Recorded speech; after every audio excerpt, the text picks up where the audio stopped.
Which sponsors real life on yesterday. Good decisions.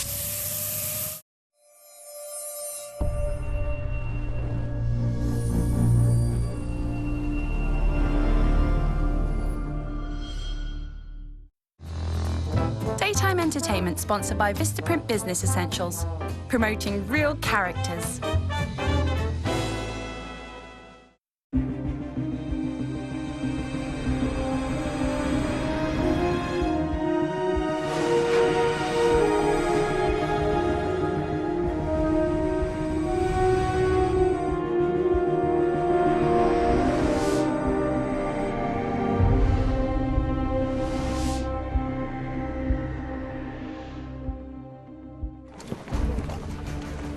In 1941, the Germans were marching through Russia.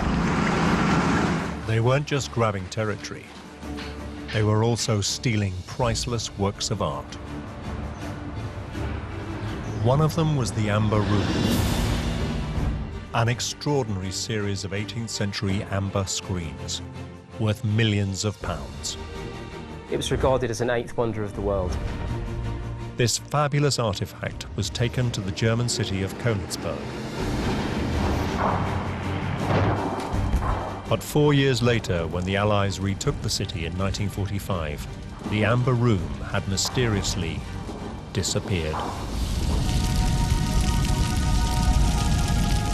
Was it destroyed in the fighting? Or had it been hidden?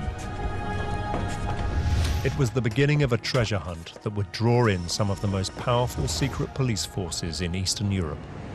There would be searches, official and unofficial, sponsored by East Germany, by the Stasi, by the KGB.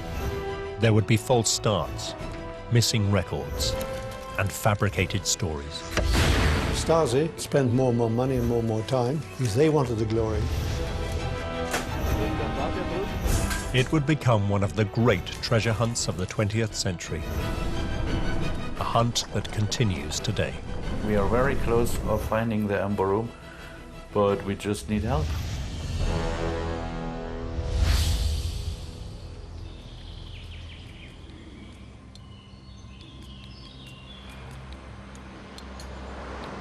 The Ore Mountains in southeast Germany.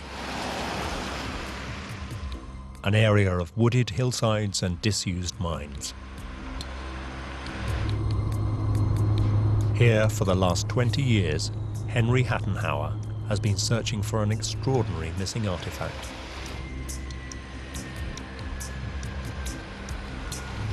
It's a looted Russian treasure that disappeared at the end of World War II, never to be seen again. Hattenhauer is convinced it's hidden in one of the region's derelict slate mines. We went to practically every mine in this county, no matter how old it was. I estimate that we have explored about 150 mines, more or less. Hattenhauer has kept a meticulous record of the search. It's so secretive, members of the team don't want to be identified. We even have our own surveyor team, if you're going to call it like that, drawing maps, measuring tunnels, measuring holes, everything. For his small group of treasure hunters, it's been painstaking and risky work. You cannot just walk in and open the tunnel where it is collapsed, because it's extremely dangerous and you need to secure yourself from falling stones. Yet after years of disappointment, Hattenhauer believes he has finally traced the missing treasure to one particular mine. If he's right, he could be on the brink of a monumental discovery. A 60-year search may be over. Hattenhauer may have found the legendary Amber Room.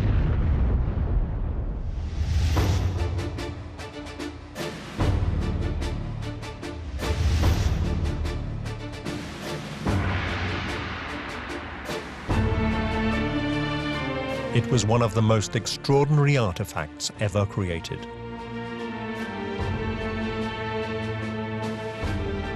The so-called Amber Room was a series of panels lining a palatial chamber.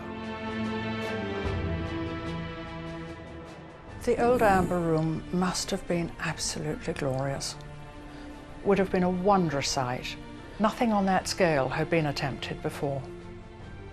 Some of it was carved in 3 dimensions, crowns and things.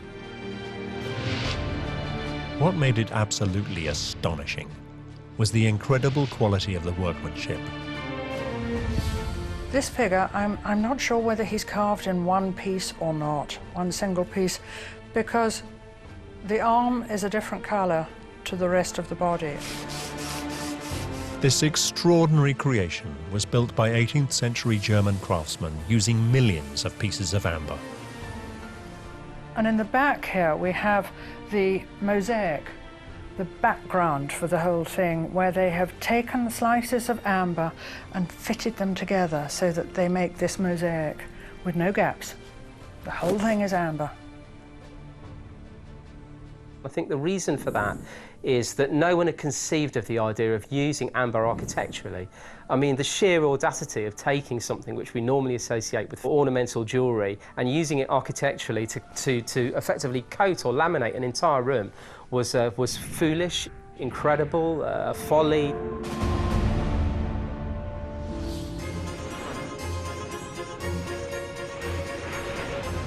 In 1716, this extraordinary artifact was presented by the Germans to one of the most powerful emperors of Europe, Peter the Great of Russia. He took it to St. Petersburg, where it was installed in his summer palace on the city's outskirts. There it remained on display for over 150 years, until the summer of 1941.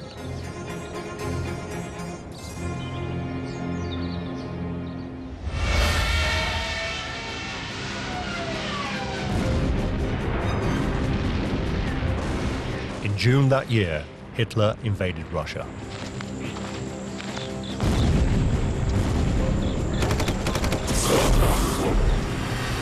The German forces weren't just interested in seizing territory.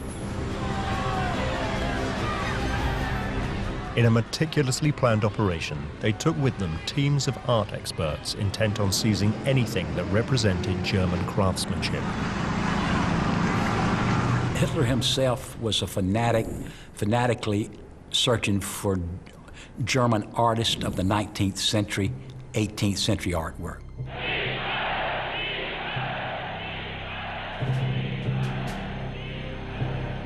The Germans had a plan. This plan goes back many years prior to the invasion, when curators and cultural bureaucrats were sent out with travel guides, and they collated enormous lists of the treasures which would matter the most to the Third Reich.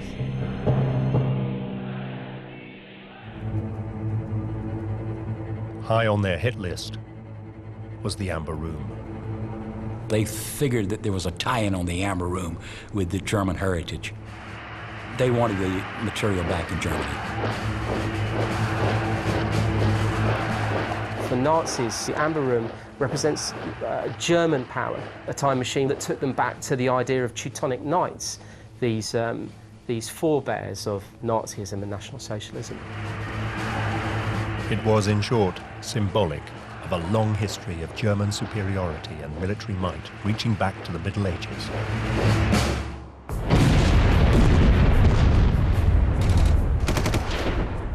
As the Germans now swept through Russia, Soviet curators found themselves in a race against time.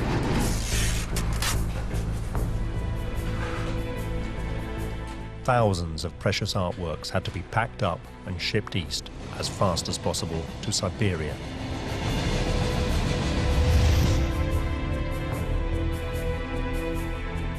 But when they came to the Amber Room, they hit a problem. It seemed just too fragile to move. When the curators attempted to remove the amber from the backing boards, they discovered it had become completely brittle. It might have been possible to take it down without doing any damage, but it was a big risk. So instead, they decided to disguise the room as another room. They got cigarette papers, which was pretty much all curators had in their pockets, and they stuck it over the amber. The idea being that the cigarette papers would act as a band-aid to stop the fragile amber cracking. On top of the cigarette papers, they put cotton wool, which actually they pulled from cushions. On top of that, they then put sheeting and then wallpaper. It was the best they could do.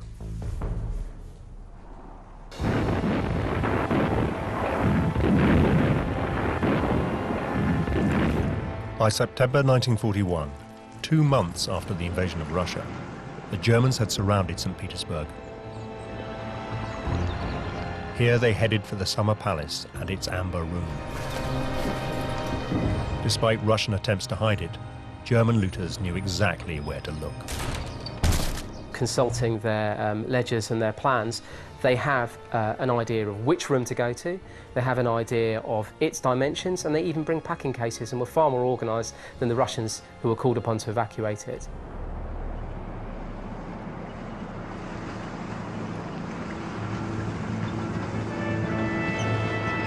Within days, the Amber Room was on its way from St. Petersburg to the German city of Königsberg, known today as Kaliningrad. Here it was installed in the city's castle museum. This would be the last known resting place of the Amber Room. What happened to it next would be murky and controversial.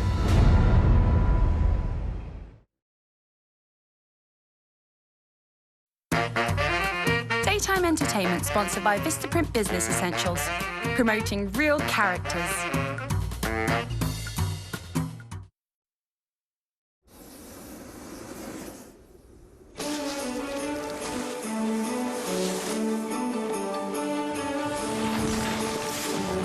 Introducing our fastest service ever.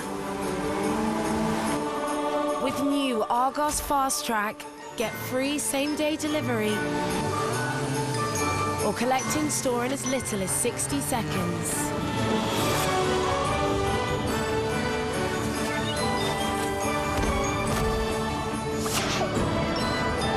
Just can't wait for Christmas. Go Argos. We used to be High Street estate agents, but now we're purplebricks.com. Another way that could save you thousands of pounds and lets you arrange viewings or agree sales whenever you want, 24/7. Hi. You also get your own local property expert. Expert? Yeah. He also used to be a top local estate agent like us. He's a good-looking lad. My wife would like him. I thought that. Visit purplebricks.com and book a free valuation.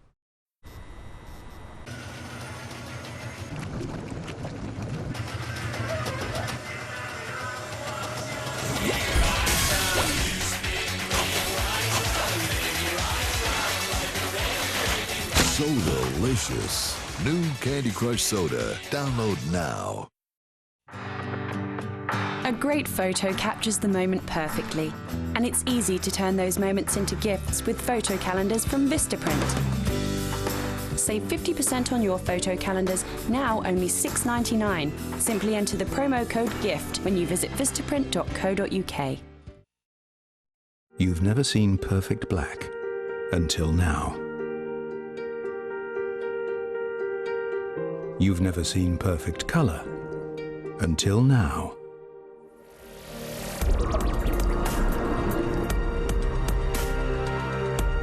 Not just a new TV, a whole new category of television. LG OLED TV.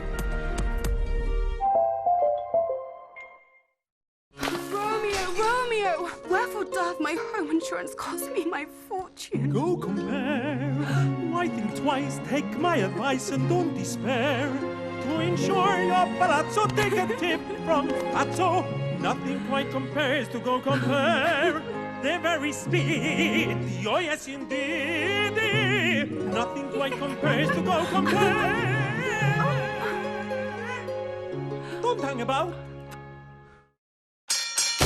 The BT 50% knockout deal is now on. Get a thumping introductory offer of £5 a month on BT Broadband Plus. That's 50% off if you buy before the 22nd of December. With BT Broadband Plus, you'll enjoy a massive 50 gigabyte of BT Cloud storage and peace of mind with BT Net Protect Plus. You'll also be able to connect when you're out and about with the UK's largest network of Wi-Fi hotspots. And it's just a 12-month contract. Don't miss the BT 50% knockout deal. Switch to BT today. Call 0800 002 002 or visit bt.com/knockout. Hi guys, sorry I'm late. Here we go. Get those knees up. Shake what your mother gave you. Show it. I'm sexy and I know it.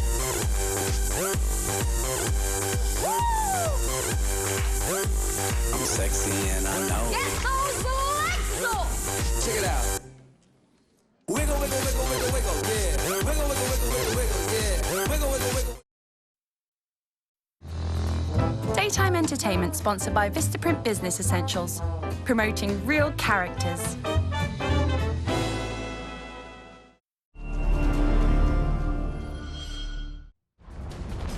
By the winter of 1944-1945, the Germans were in retreat.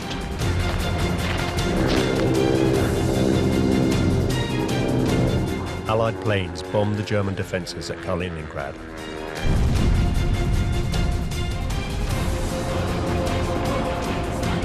The Red Army swept west. By April 1945, they'd retaken the city. By the time the Red Army arrived, the city is on fire. Its people are cowed and living in terror. And every Red Army soldier who arrived at this locus for Nazism wanted to destroy a bit of it.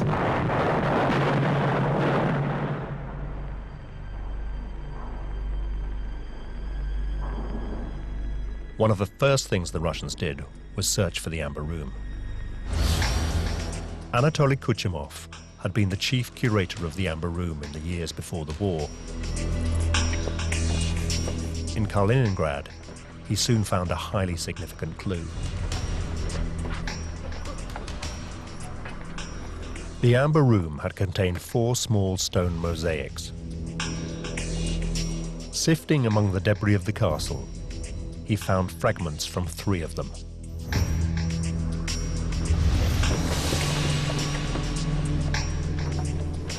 The 3, as it happened, were brittle, fire damaged, and when you touched them, they disintegrated. But the 4th was missing.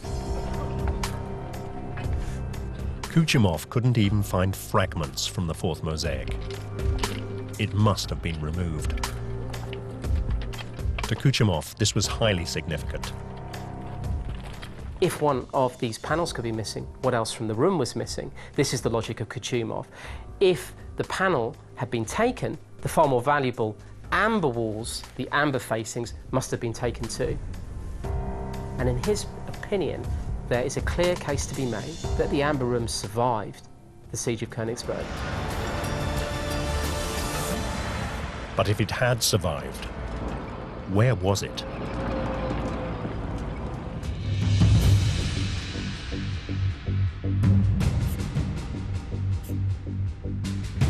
Kuchumov's inquiries took him back to the closing days of the war. Reports suggested that as Allied bombs fell, the Amber Room was hidden below ground. Was this where he needed to look? Kuchumov manages to get some digging equipment and a team of volunteers, and they begin their own excavation.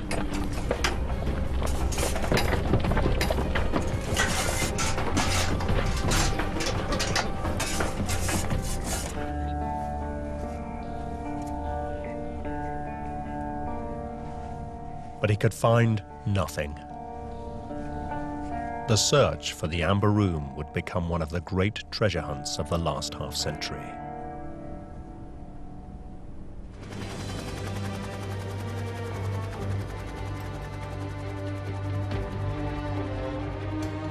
One of the first countries to join the hunt was the newly formed Republic of East Germany, the GDR. This eastern part of Germany had been occupied by the Red Army in the closing months of the war and was now part of the Soviet Eastern Bloc. It would become a key defender of communism in Europe. And to make sure there was no internal opposition, the authorities created a highly efficient secret police, the so-called Stasi. The GDR was very, very keen to look good in the eyes of Moscow.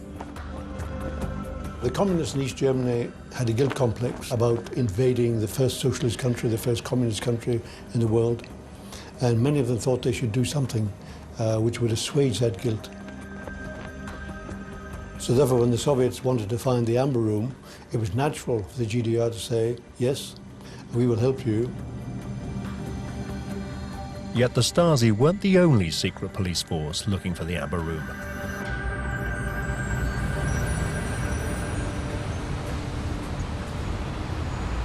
In Moscow, the Russians turned for help to the KGB, based at the infamous Lubyanka.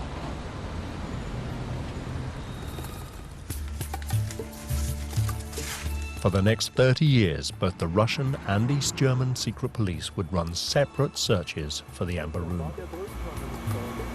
There's two secret investigations running in parallel, one being driven by the KGB and one being driven in East Germany by its fraternal compatriots of the Stasi.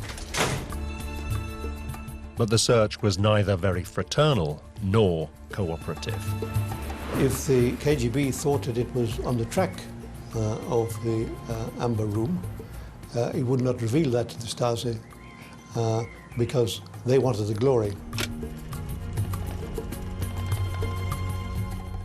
And of course, the Stasi, they wanted to be the first to discover where the Amber Room was, because they wanted the glory. So therefore, you had this slightly strained relationship. The KGB would concentrate its search at the last known home of the Amber Room, Kaliningrad, the former German city of Königsberg. Meanwhile, the Germans began their search closer to home.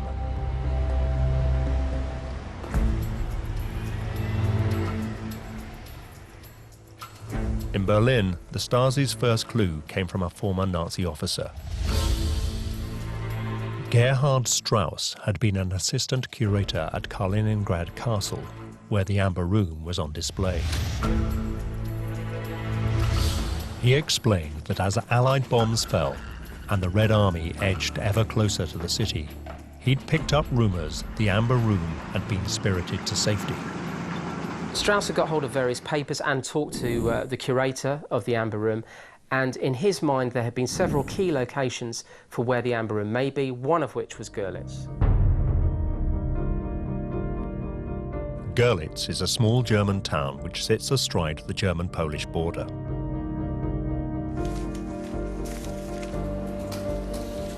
For a brief moment, it looked as though the Germans had made a breakthrough. But as they looked further at Strauss's evidence, it was clearly based on little more than hearsay. Not enough to turn a city upside down.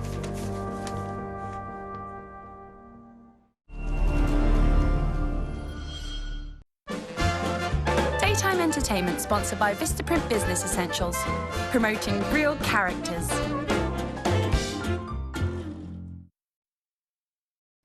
Danny Weston. You're our kind of super friend. You put together an unbeatable get-together, like the staggeringly good stag do, and you're the genius behind the ginormous joint gift. And at the Halifax, we've made it extra easy for super friends to be paid straight back. Danny, where would they be without you? Ah, there they are. You never know when your old boiler might decide to pack it in. So when it does, it's nice to know you're in good hands. At HelpLink, we've been installing boilers for the past 17 years. Last year alone, we made over 20,000 homes happy and warm. Our new boilers can be fitted within 24 hours by one of our trusted engineers and come with a 10-year manufacturer-backed warranty to boot. And you can spread the cost with a finance package. So give us a call on 0800 680 0666. HelpLink, the boiler people. The bank had exactly the loan we wanted. But we didn't qualify for it. And on most loans, the interest was way more than we wanted to pay. You are not alone.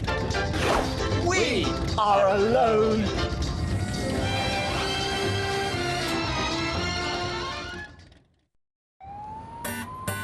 Colin saved money at Money Supermarket.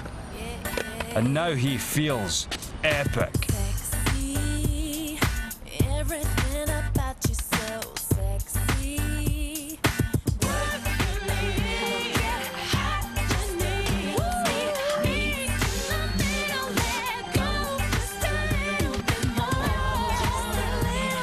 Colin, you are so Money Supermarket.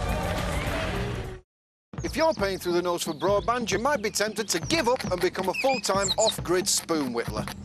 But wait! Plusnet has an offer you're gonna love. Unlimited broadband free for your entire 12-month contract when you take line rental. How many spoons do you really need? Feel the love with unlimited broadband free for your whole contract. That's better. Don't miss unlimited broadband free for the entire 12 months of your contract. Great service at a great price. It's broadband that loves you back. Call 0800 313 4444. Plusnet will do you proud. As part of a government initiative, we're giving away insulation to millions of UK homes. And best of all, it's free. You don't need to be a British Gas customer, and you could save as much as £140 on your heating bills every year. Don't miss out. Be a part of the British Gas free insulation rollout. Search free insulation or call 0800 141 3223. British Gas, helping you look after your home.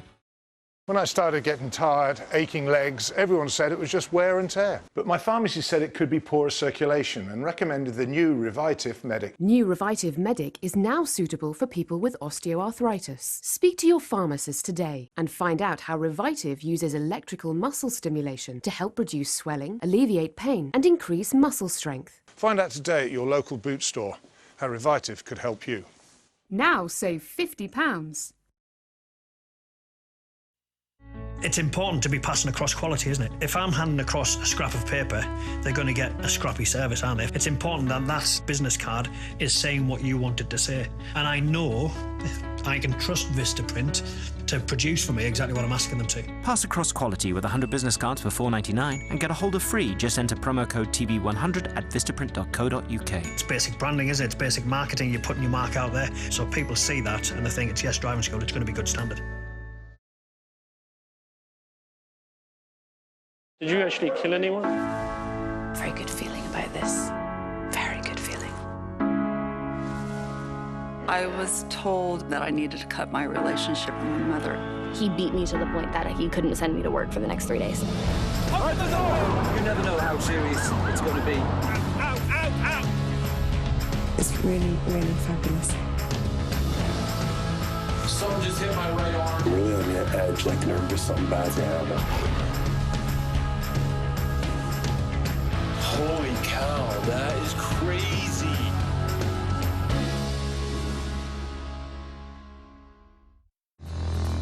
Daytime entertainment sponsored by Vistaprint Business Essentials, promoting real characters.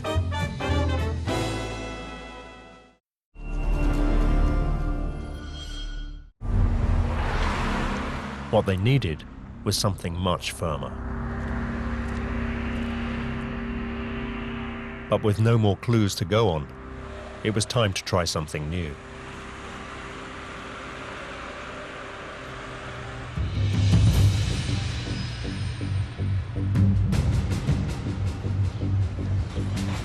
In 1958, the Stasi did something unprecedented in the tightly regimented society of East Germany.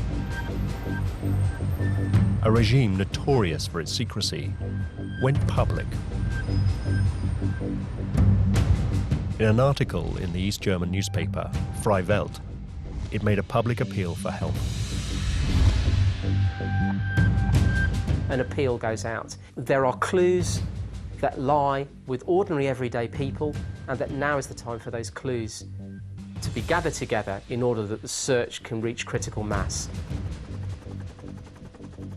If you know anything, contact your local city council, contact the newspapers, contact the KGB, contact the Stasi, contact whoever you want. But now you help us as loyal citizens to rejuvenate this search. The German investigation was now led by a Stasi agent called Paul Enke. Paul Enke was a Nazi, a member of the Hitler Youth, captured by the Soviets and shipped off for re-education. Re-education which he embraced wholeheartedly, and then as assuredly as he'd been a member of the Hitler Youth, he became a colonel in the Stasi, a fully paid up member of the secret police.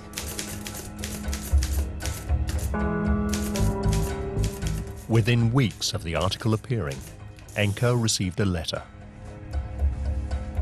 It came from a man with a remarkable story to tell.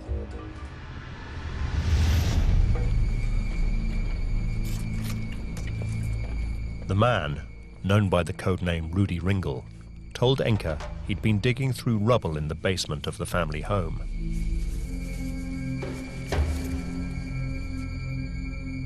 Here, he'd found his dead father's identity papers, together with a package of documents. Ringel had read them and been terrified. His father had been a member of the SS, Hitler's personal elite military force. In 1950s East Germany, such connections could mean serious trouble.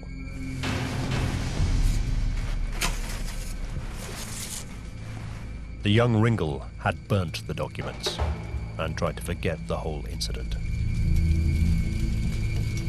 Now, 10 years later, the article in Freie Welt had reawoken the memory.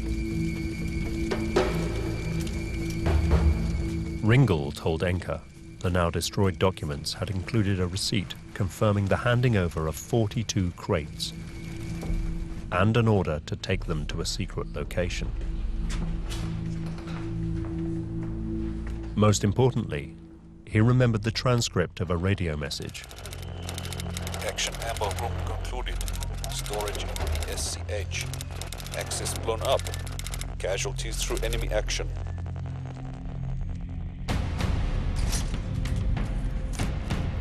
Enke could hardly believe his luck. Here was the first positive confirmation that somebody had ordered the evacuation of the Amber Room, and that the job had been completed. Enke now had solid evidence the Amber Room still existed. It had to be possible to find it.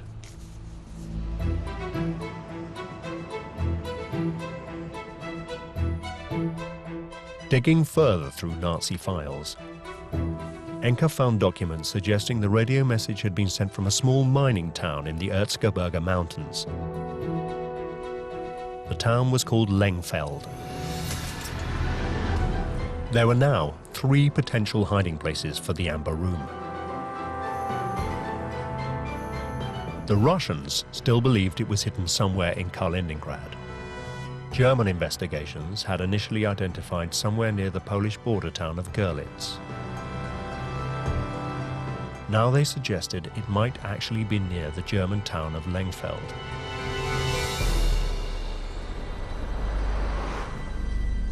But Lengfeld is surrounded by hills and valleys.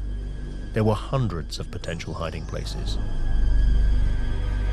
The evidence was much too vague. Enke needed something more concrete. Then, in the 1960s, there appeared to be another breakthrough.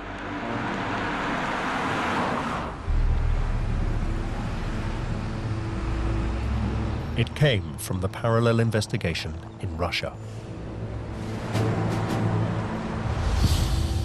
For some time, the KGB had been interrogating a man called Erich Koch. Koch had been an important Nazi official. Throughout the war, he'd been the Gauleiter, or boss, of Kaliningrad. He'd been the man responsible for installing the Amber Room in the Castle Museum.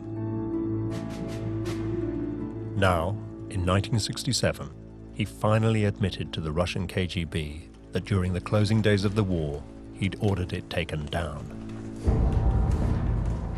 He at last concedes that the Amber Room was part of a list of treasures that was to be packed up and evacuated, And in fact, because the evacuation couldn't succeed, he claims, instead it was placed in crates and buried in a secret bunker beneath a church in Kaliningrad. Here was new, hard evidence to back up the Russian curator Anatoly Kuchemov's theory that the Amber Room was not in the German Erzgebirge. It was still in Kaliningrad.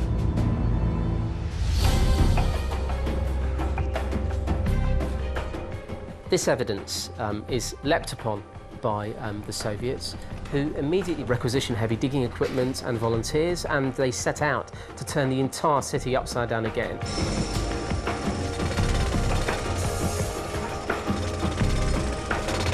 Once again, the Russians scoured Kaliningrad.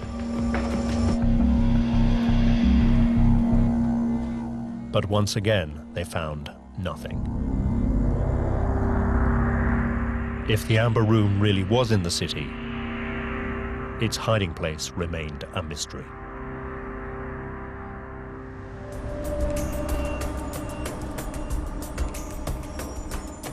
Meanwhile, back in East Germany, Paul Enke was still trying to firm up the evidence he had gathered. For 8 years, he'd drawn a blank. Then, in 1976, in the city of Weimar, Enke found records of Koch's personal hoard of looted art. Koch had been a major looter of Soviet artworks. The record suggested the hoard included 132 silver candelabra. The number was highly significant. It was exactly the same number of candelabra as had been in the Amber Room. Were they one and the same? Enke interviewed local people in Weimar. He gradually uncovered a new trail that suggested Koch had been lying to the KGB. One of the compelling stories that he reports on is an ambulance in which crates were loaded, and that certain unknown but mysterious and incredibly valuable treasures under the auspices of the Red Cross, i.e. a neutral vehicle, a vehicle that wouldn't be attacked either by air or on the ground, fled Weimar carrying these treasures. The record showed they had taken the treasure south to the Erzgebirge Mountains. If Enke was right, the Amber Room wasn't in Kaliningrad at all. The bits of the jigsaw were coming together. Rudi Ringel's evidence had also pointed to the Erzgebirge.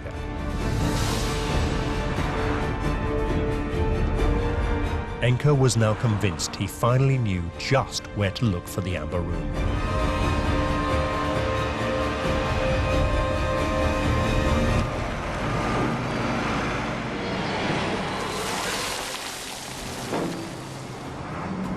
That year, Enke started searching disused mines in the region. They begin zeroing in on a series of mines, and they've brought in heavy digging equipment.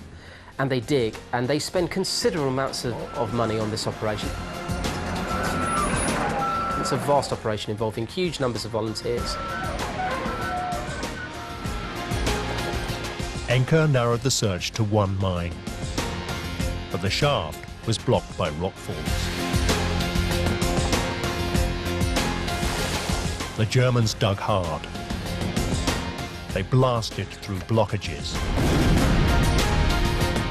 But Enke was in for a nasty surprise.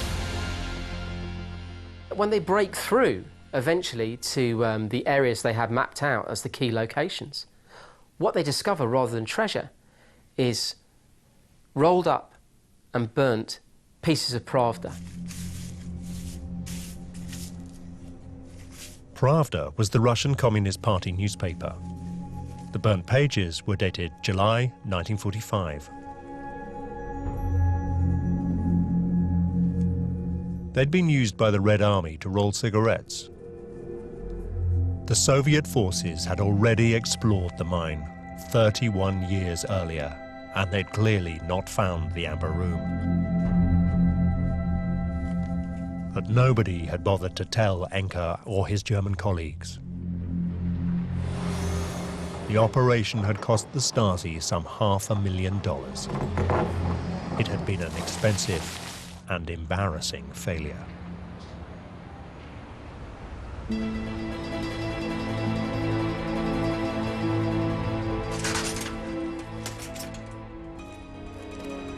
Back at headquarters, Enke's bosses ordered an investigation into what had gone wrong. The Stasi were not used to failure.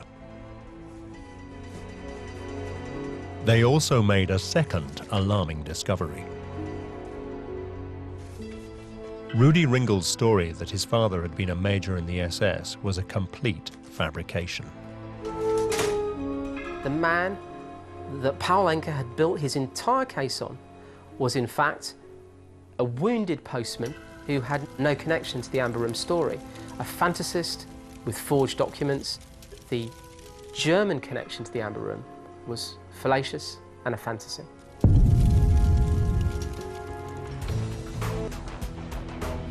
Yet incredibly, despite even this setback, the Stasi spent the next 10 years continuing to look for the Amber Room. Once the Stasi had started on the operation, they didn't give up. There was no concept of cost effectiveness. It was the objective which was important. And therefore, they would spend more and more money and more time, even though the end result may have been very, very meager, even though the chances of finding the Amber Room were very, very small. That didn't matter. In a communist system, you just kept on looking. In fact, the search would only end when something much bigger changed the entire world.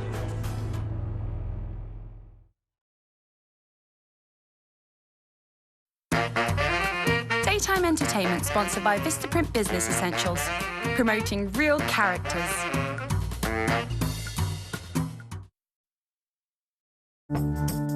Show your shining way. Discover a crunchy roasted hazelnut wrapped in a velvety filling, hidden beneath an irresistible crisp shell and sprinkled with little pieces of pure delight.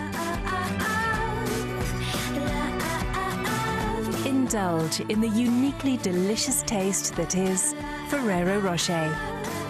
Make your moments golden. If you've been refused a loan, don't lose your cool. Visit Amigo Loans. We're fast, friendly, and fuss-free. We've already approved over 185,000 people, and on average, we approve someone new every 10 minutes. You can borrow up to £5,000 with a guarantor for whatever you need. Spread your repayments over 1 to 5 years with a representative 49.9% APR variable. So don't lose your cool. Visit amigoloans.co.uk today. See more of your relatives this Christmas.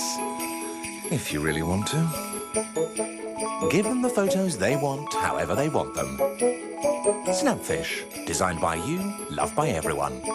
7 by 5 inch photo panel, only £5 till November 25th. Can I borrow some tools? Sure.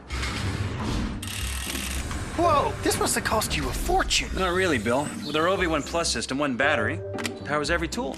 You can buy tools without batteries. You don't need to pay for batteries and chargers you don't need. Bring them back. I know. Ryobi One Plus. One battery powers every tool.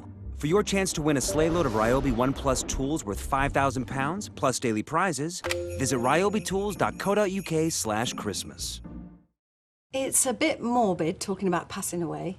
But I didn't want her worrying, you know. So Mum took out a Sun Life Guaranteed Over 50 plan. Well, I wanted to leave some money to help towards my funeral costs. It was really straightforward, wasn't it? I know, that's why it's so popular. And from just £4 a month, it's the most affordable cover of its kind. And it's good knowing there's a plan in place. Yes, really good. And I'm glad it's all sorted. A friend of mine, Barbara, she passed on and she hadn't made any arrangements, caused no end of heartache. Oh, yes. But with the Guaranteed Over 50 plan, I know that when I do eventually, you know, pass on, you'll get a cash sum to help. Call free today. You get a free pen just for calling, and you can reward yourself with a welcome gift when you join. Call free on 0800 60 80 55 or visit sunlife.co.uk. I'm a stranger in Discover the voice of Alexander Armstrong with his stunning debut album, A Year of Songs. The perfect gift for Christmas. Out now.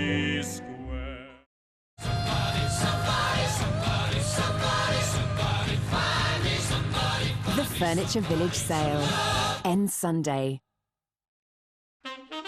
Want a world of amazing movies? Then sit back and start watching with the Now TV Sky Movies Month Pass. Grab a 14-day free trial and launch into over 1,000 movies, all with no contract. Catch the latest blockbusters from the cinema. And those favourites you can't wait to see again. And there's up to 30 movies added every month. So, to start your 14-day free trial of over 1,000 movies with no contract, go to nowtv.com today. At Morrison's, our Morrison's Signature Cherry Crown Christmas Pudding is £4. Make it a magical Christmas at Morrison's. Ooh, begat my grandfather. Who was before that? Where did they live? Who were they? Were they coal miners? Discover the unexpected. A baker. I can really say that there's baking in my family. Who do you think you are? Thursdays at 9. New to yesterday. Daytime entertainment sponsored by Vistaprint Business Essentials, promoting real characters.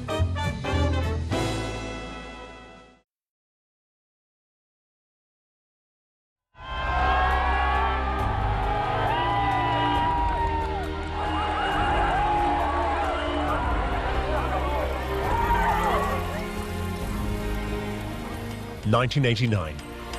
The wall dividing East and West Germany came down. Communism in Eastern Europe collapsed. East and West Germany were reunited.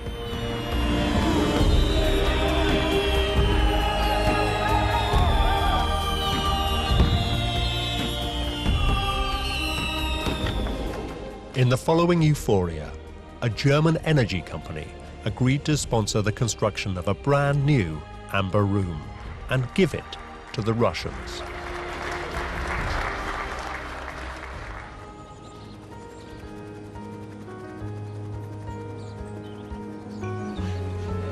It would be a massive undertaking. For a start, the art of amber carving had been virtually lost. They had craftsmen, but not the craftsmen that they'd had in times past. People hadn't been carving amber in that way for so long. The workmen had almost nothing to go on. They didn't know exactly how the room had been made. They had no colour photographs of it. They had to work out how thick the mosaics were. They had to work out how big the carvings were. They tried making panels and discarded them. Some of them they decided were simply wrong. And of course the big problem was the colour.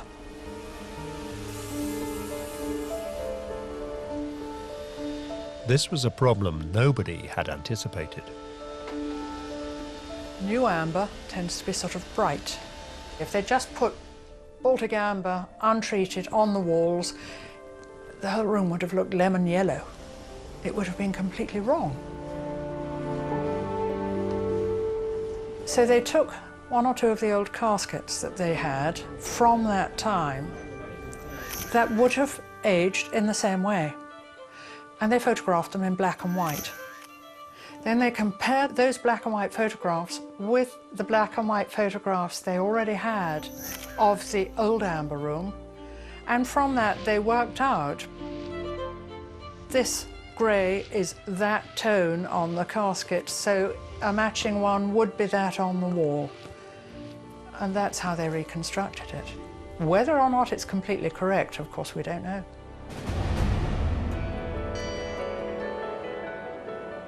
The work took several years. Finally, in 2002, Amongst much pomp and circumstance, it was erected at its former home in the Summer Palace outside St. Petersburg.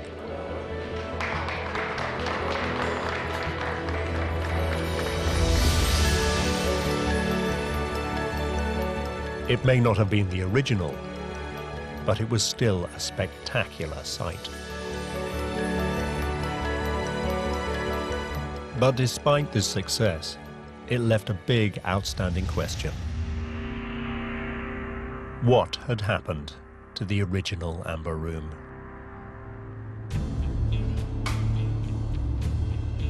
In 2004, Adrian Levy was one of 2 investigative journalists to publish the results of a 4-year trawl through reports, letters, and documents in Berlin, Moscow, and St. Petersburg.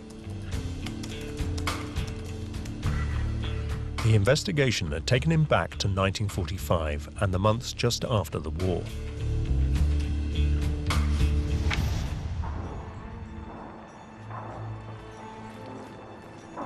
Here, he'd found a new clue. That summer, the Russians had dispatched a high-powered art expert to Königsberg to look for the Amber Room. Yet the visit had gone almost unrecorded. His name was Alexander Brushov, a professor at the State Historical Museum in Moscow. What staggered Brussov when he turned up in Königsberg was that there had been no attempt to secure the ruins of Königsberg Castle, to ring it, place a perimeter around it, to protect treasures that were being stored in it. Slowly, Brushov had pieced together a chronology of events. Up until the surrender of Königsberg, the castle was intact. And yet, between the surrender in mid-April, the occupation by the end of May, when he arrives, the castle was torched. The big question was, had the Amber Room gone up with the castle? And if so, who had been responsible? Brushov reached an uncomfortable conclusion. He noted on his report and in his private diary that the torching was the responsibility of the Red Army, who saw the castle as the epitome of Nazism, of everything that they despised, without thinking of what might be stored in the cellars. One item of which was the most precious treasure of all, the Amber Room.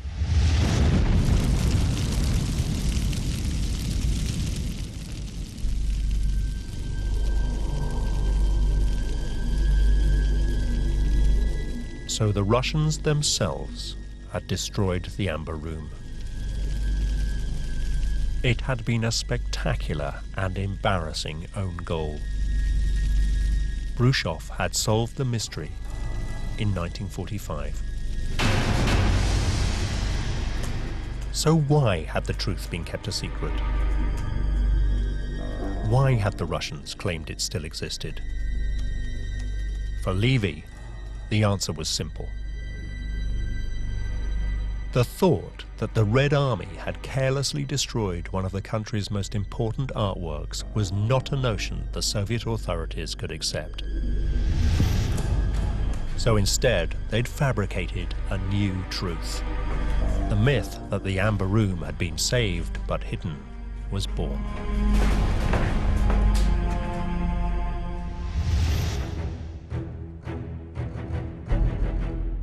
Moreover, Levy discovered that in sending Anatoly Kuchumov to Kaliningrad, the Russians had found just the man to spin the yarn.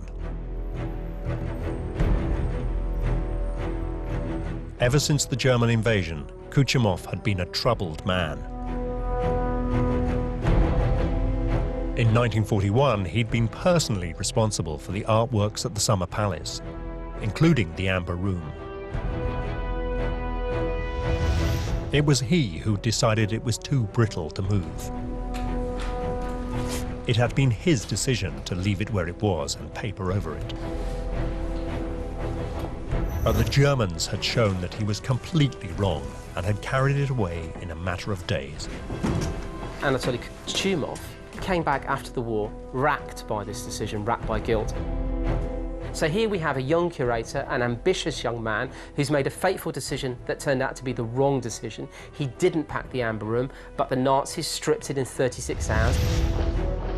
In the post-war political climate, responsibility for such a disaster could mean arrest and even death. He's come back into a heavily politicised environment at the beginnings of a Cold War, where the KGB dominate and guilt is being apportioned. Other colleagues are disappearing as a result of those decisions. Is the man who is responsible for the vanishing of the Amber Room going to come back saying he found nothing? That's not going to happen. So instead, Kuchumov had come up with a new answer, one more favourable to Russia and himself. It had probably saved his life.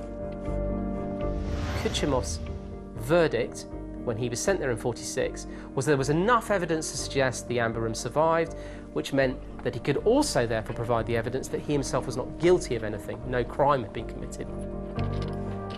The Amber Room had not been lost.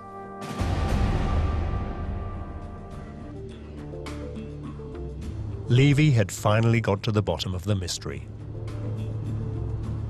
The search for the Amber Room had gone nowhere because it had been destroyed. But that hasn't stopped some people continuing to look for it. Deep in the Ore Mountains, Henry Hattenhauer is still chasing his dream of discovering the Amber Room.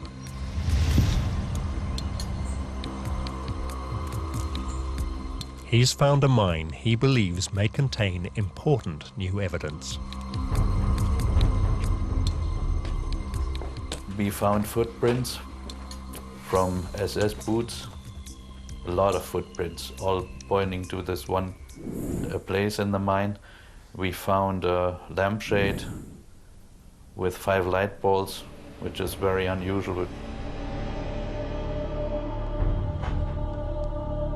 Electrical fittings are never found in these mines. They were closed in the 19th century, before the use of electric lighting. To Hattenhauer, it suggests the mine has been used much more recently. It was definitely not just used as an ordinary mine. Personally, I'm convinced that the Amber Room is here. I'm absolutely convinced. I mean, I know that there are many people claiming to know where the Amber Room is, and people laugh about it. But we really have a lot of interesting hints that make us think that the Amber Room is here.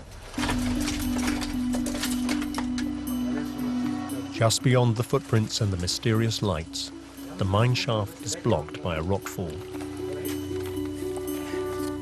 It would cost thousands of pounds to clear it, money Hattenhauer and his group don't have. We are very close of finding the Amber Room, but we just need help. We can't do it ourselves. So far, Hattenhauer has failed to find a backer. But he's not giving up hope. Such is the value and mythic status of the Amber Room, it will continue to exert a magnetic pull over treasure hunters. Even though all the evidence suggests it was destroyed more than 60 years ago.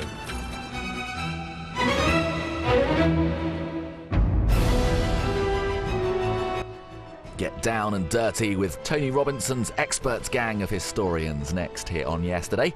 We're enjoying an enlightening dig with the Time team.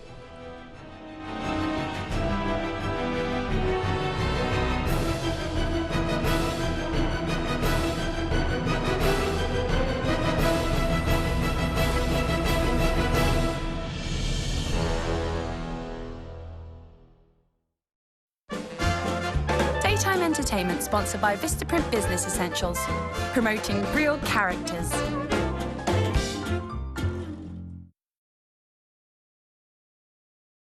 Did you actually kill anyone? Really on the edge, like nervous, something bad's gonna happen. Something just hit my right arm. I was told that I needed to cut my relationship with my mother. It's really, really fabulous. Very good feeling, both. try this. Very good feeling.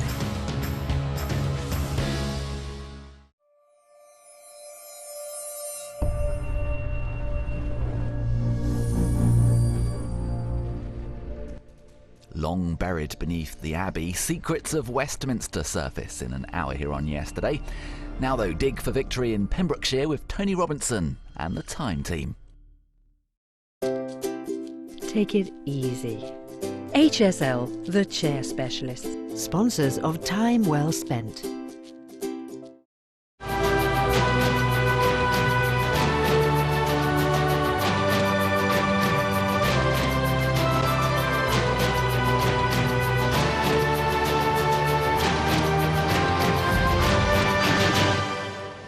There's lots of towers. 8 a.m, day one of the dig. 3 of our chief investigators, site director Neil Holbrook, geophysics wizard John Gator, and historic buildings expert Richard K. Morris are taking their first look at Upton Castle. It's a house. Is it a house? Is it a castle? It's a bit of everything. All this bit looks to be sort of post-med and probably Georgian. So what's that, 18th, 19th century, yeah. Right. Yeah. But then you've got a break there in the masonry, and then that bit looks real. So, real medieval? Yeah, yeah. It's just not kind of what I was thinking, you know. I was thinking, coming to a castle, I was expecting to see not a house, which is what it looks like. We're in the heart of Pembrokeshire on the western edge of South Wales. Upton Castle immediately strikes us as a right old mishmash. From some angles, it looks exactly like a medieval castle. But from others, it looks much more like a 19th century manor house. The small church or chapel that stands a short distance away on the other side of a high wall is pretty puzzling too. The age and origins of this building are both unclear, as is the identity of the people whose effigies sit on top of tombs inside. But first things first, the castle is our priority.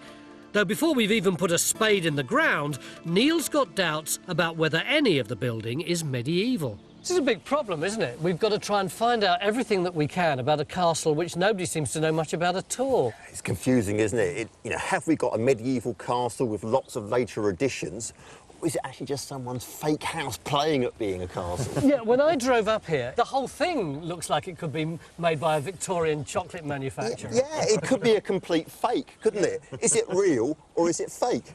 A bit of both. We've got genuine medieval bits here, but the idea is, you know, we need to get rid of the extensions on paper, theoretically, not actually. I might get a bit upset. And work out the extent of it. Now, where'd you start? Well, just looking at the plan first. I mean, to me, you've got this front range here. It just screams out courtyard here. In that area. Well, that's the first test, isn't it? Well, absolutely. I mean, if you've got that as a hypothesis, then really we need to be able to get some targets to do it. All right, that's the courtyard. Anything else? Well, we need to know where this building's